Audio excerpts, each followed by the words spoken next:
Hello বন্ধুরা, সবাই কেমন আছেন?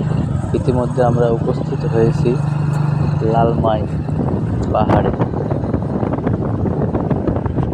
শুধু কাজই জীবন নয়, কাজের পাশাপাশি আপনারা প্রকৃতির দেখছেন মাঝে ঘোরাফেরারও এখন কিছু দুইজন প্রয়োজন আছে। আদিবাসী আসছে। তাই আজকে তারা শুক্রবার কোনোদিন দিন এত বড় পাহাড় দেখেনি, বাসায় বসে না এখানে থেকে কোনো সময় আসে চলে নাই। এসলাম ঠিক আছে, লালমাই পাহাড় দেখার উদ্দেশ্যে।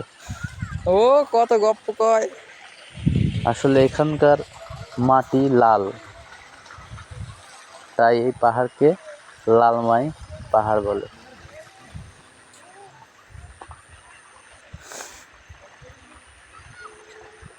আন